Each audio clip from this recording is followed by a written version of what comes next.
بسم اللہ الرحمن الرحیم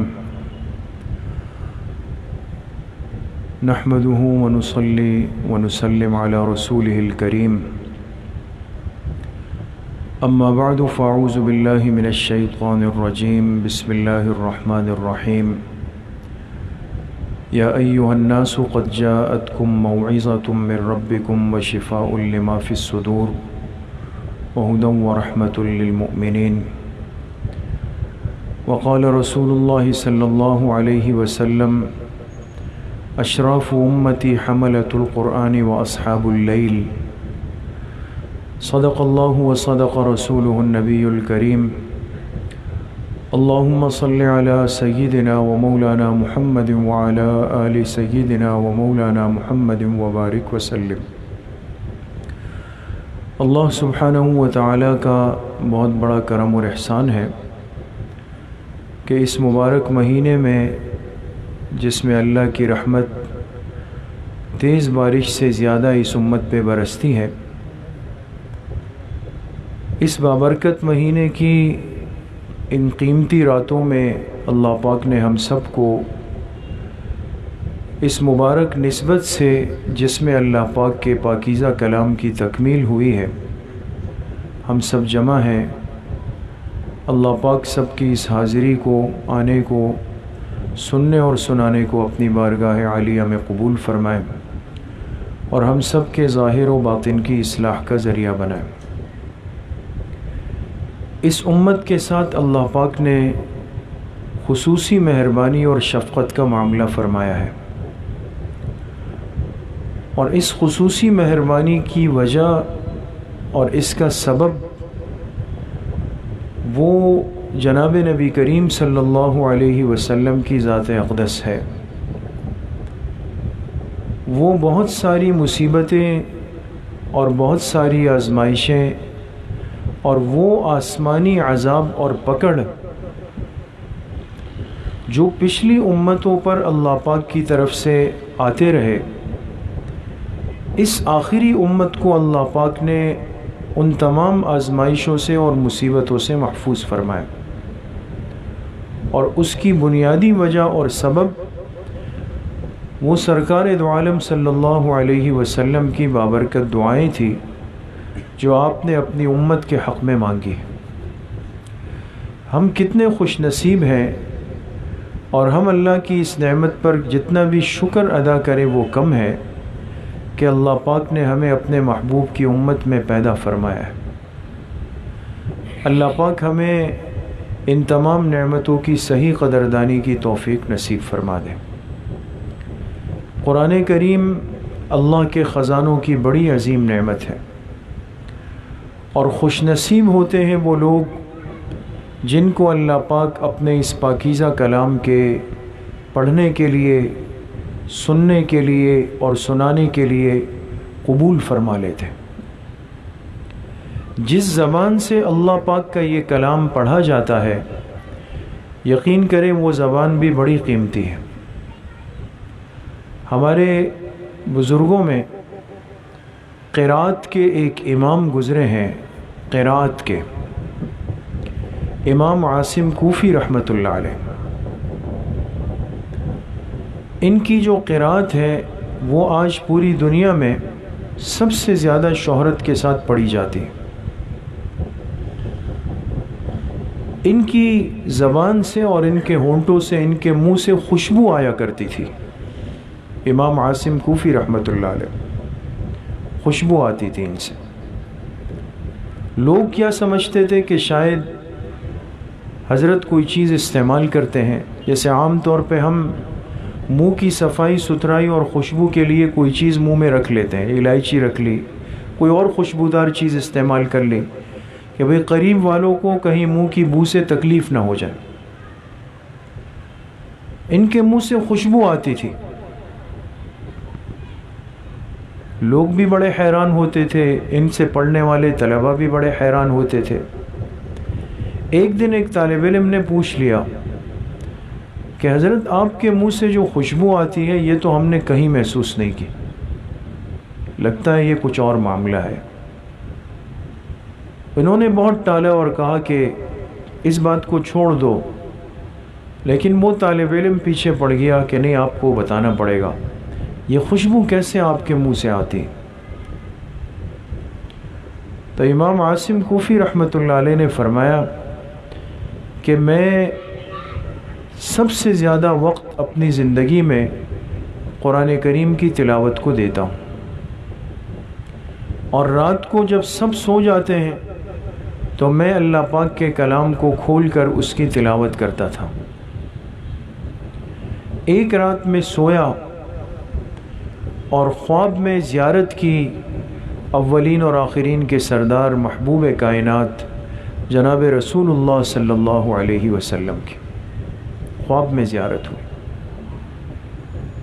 آپ نے جب مجھے دیکھا تو فرمایا کہ عاصم، آپ جب قرات کرتے ہو تو آپ کی قرات بہت خوبصورت ہے اور آپ کی آواز ہمیں بہت پسند ہے، آپ میرے قریب آ جائیں، اور میرا دل چاہتا ہے کہ آپ جن ہونٹوں سے، جس منہ سے اللہ کے کلام کی تلاوت کرتے ہیں، میں آپ کے ان ہونٹوں کو بوسہ دے دوں۔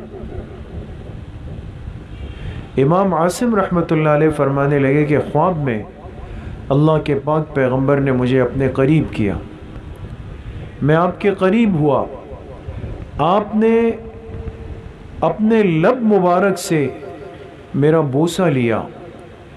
جس دن سے جناب نبی کریم صلی اللہ علیہ وسلم نے میرا بوسہ لیا ہے، اس دن سے پھر میرے منہ سے کبھی خوشبو ختم نہیں ہوئی۔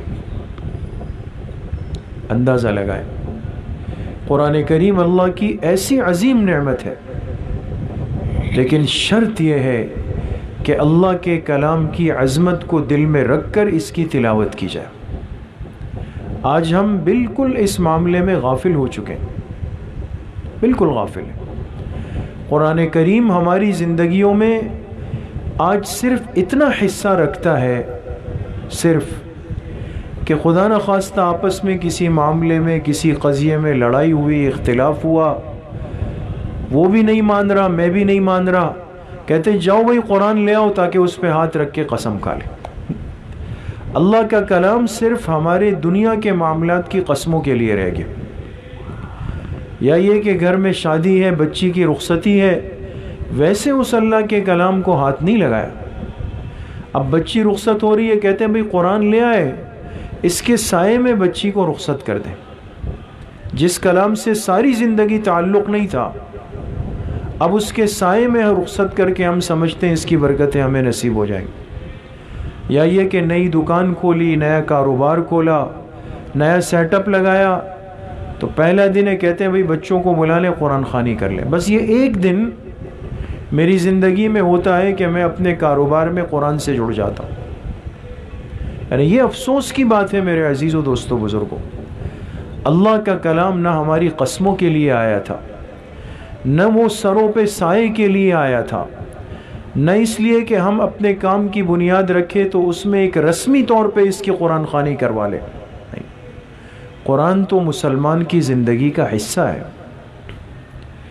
اس کی زندگی کا ایسا حصہ ہے کہ اگر کسی شخص نے قرآن کریم سے اس دنیا میں تعلق رکھا تو بھی اللہ عزت دیتے ہیں، جب یہ دنیا سے جاتا ہے موت کے وقت بھی اللہ پاک عزت دیتے ہیں۔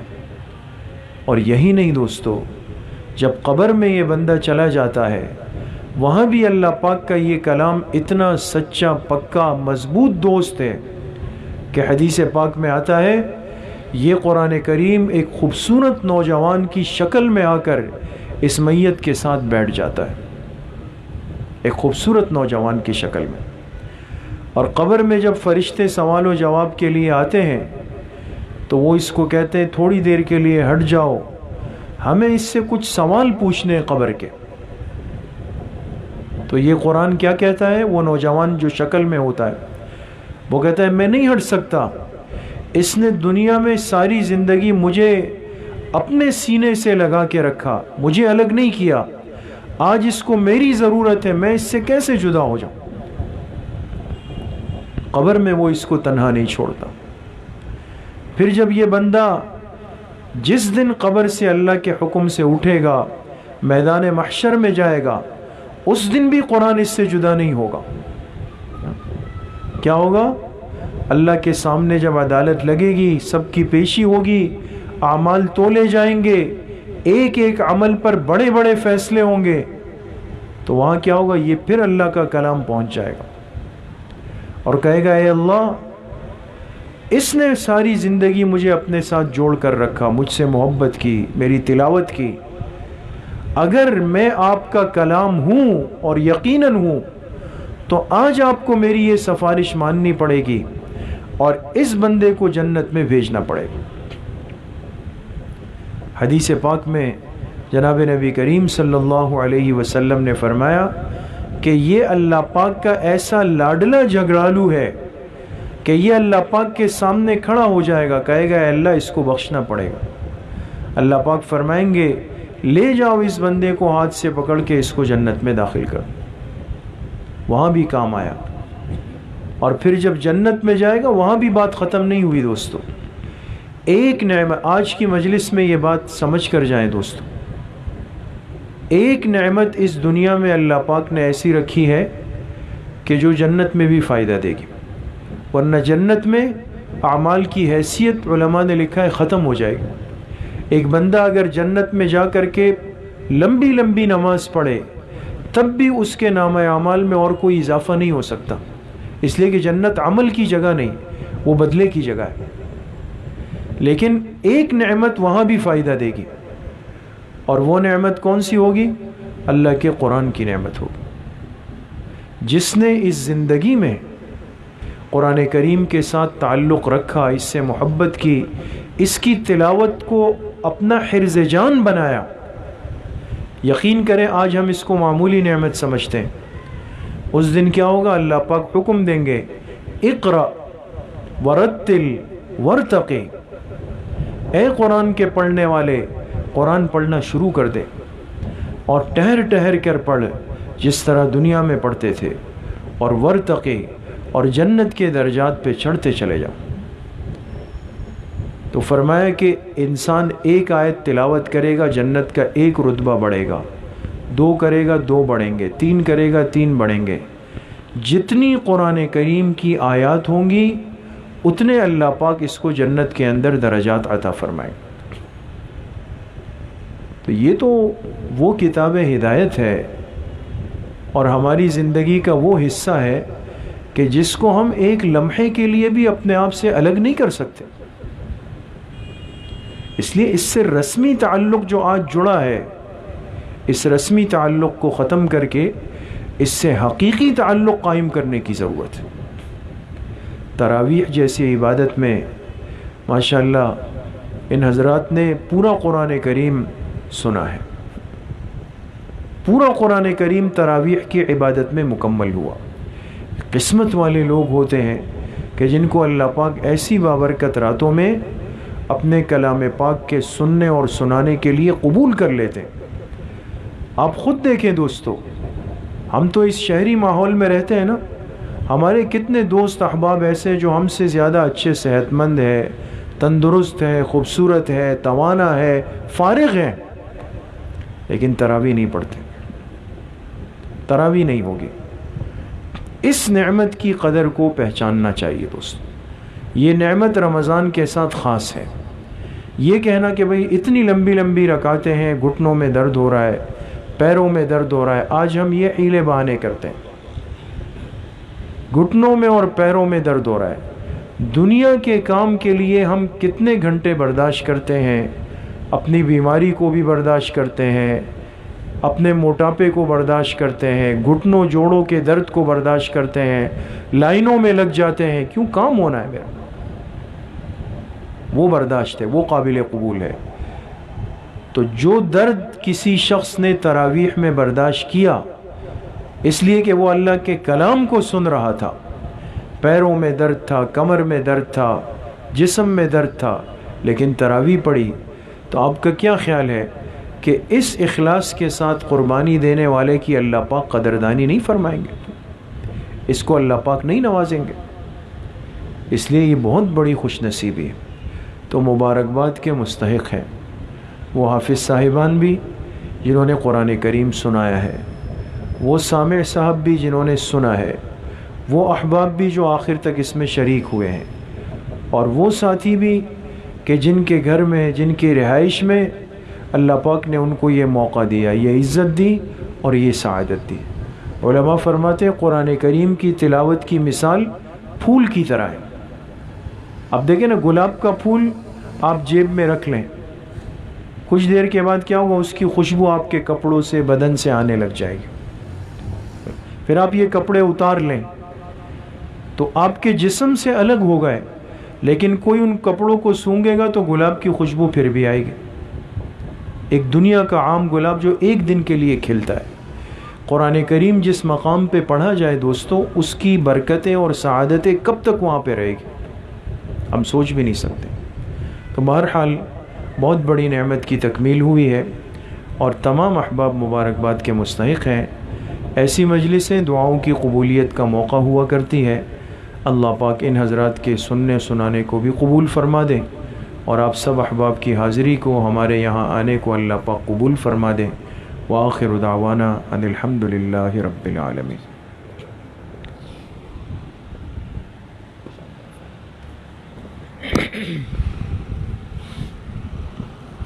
دعا فرما لیں۔ اللہم لک الحمد کما انت اہلہ، فصلی وسلم علی سیدنا محمد کما انت اہلہ، وافعل بنا ما انت اہلہ فانک اہل التقوی واہل المغفرہ۔ اللہم صلی علی محمد وعلی آل محمد کما صلیت علی ابراہیم وعلی آل ابراہیم انک حمید مجید۔ لا الہ الا اللہ الحلیم الکریم، سبحان اللہ رب العرش العظیم، والحمد للہ رب العالمین۔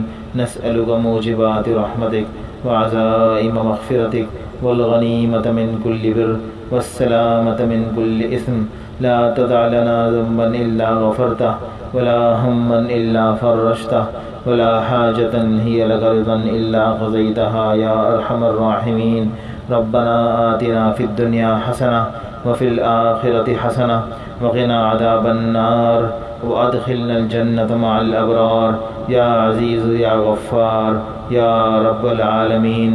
اللهم إنا نسألك إيمانا كاملا ويقينا صادقا ورزقا واسعا۔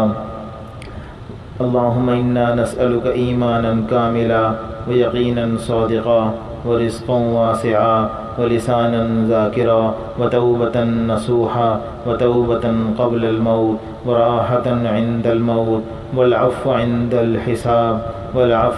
الحساب والفوز بالجنة والنجاة من النار۔ اے اللہ، جو قرآن پڑھا گیا، سنا گیا، اس کے پڑھنے اور سننے کو قبول فرما۔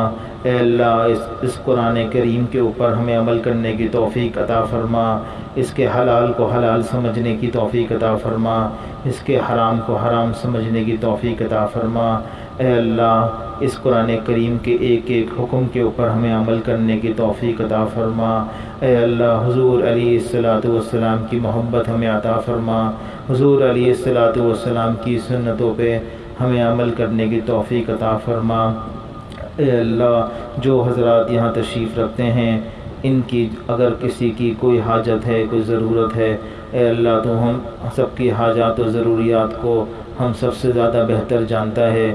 اے اللہ، اس مبارک گھڑی میں، اس مبارک رمضان کے مہینے میں ہماری تمام حاجات و ضروریات کو اپنے غیب کے خزانے سے پورا فرما۔ اللہم رب الناس اذہب الباس واشفی وانت الشافی لا شفاء الا شفاءک شفاء لا یغادر سقما۔ اے اللہ، جو قرآن پڑھا گیا، اس کے پڑھنے میں اگر کوئی کوتاہی ہو گئی، کوئی کمی ہو گئی، اے اللہ اس کوتاہی اور کمی کو معاف فرما۔ اے اللہ، جو قرآن پڑھا گیا، اس قرآن کریم کے ثواب کو پڑھنے والے کو بھی عطا فرما، ان کے گھر والوں کو بھی عطا فرما۔ اے اللہ، اور اس قرآن کریم کو پڑھنے والوں کو اور گھر والوں کو، اے اللہ، زیادہ سے زیادہ پڑھنے کی اور اس کے اوپر عمل کرنے کی بھی توفیق عطا فرما۔ ربنا تقبل منا انک انت السمیع العلیم وتب علینا انک انت التواب الرحیم، وصلی اللہ تعالی علی خیر خلق محمد وعلی آلہ واصحابہ اجمعین برحمتک یا ارحم الراحمین۔